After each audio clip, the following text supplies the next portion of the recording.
একদা অনেক বছর আগে আরব দেশের এক ছোট্ট গ্রামে এক দরিদ্র বালক বাস করত। তার নাম ছিল সালেহ। ছোট্টবেলা থেকেই সে গরু ছাগল চড়াত।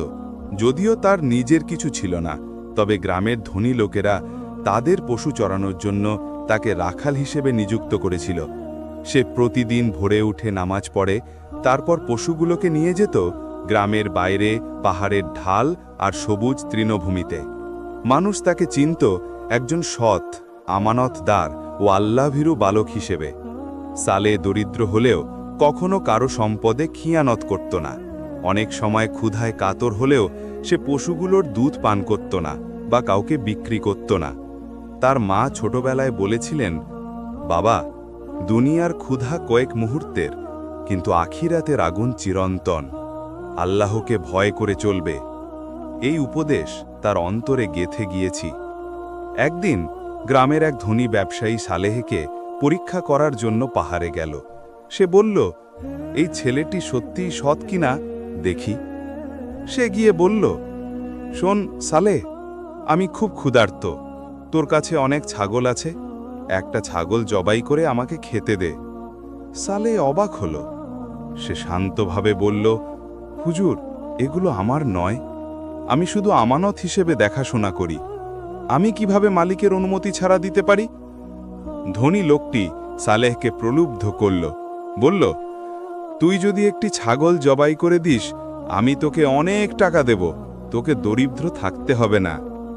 সালেহ কিছুক্ষণ নীরব থেকে বলল, হুজুর, আমি দরিদ্র, আমার কাপড় নেই, ঘরে খাবার নেই, সব সত্যি, কিন্তু আমি যদি আল্লাহকে অমান্য করি তবে ওই টাকা আমার জন্য আগুন হবে।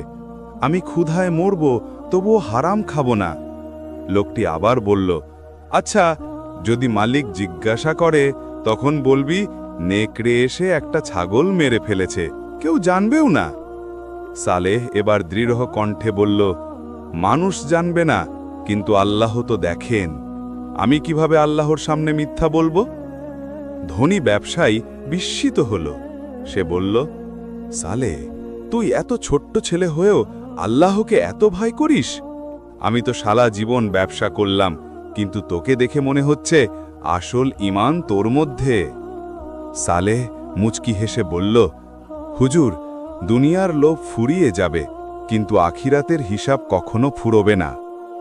পরদিন ব্যবসায়ী ছাগলগুলোর মালিকের কাছে গেল।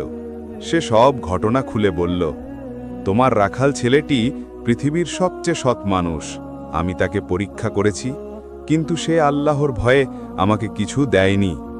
মালিক আনন্দে কেঁদে ফেলল।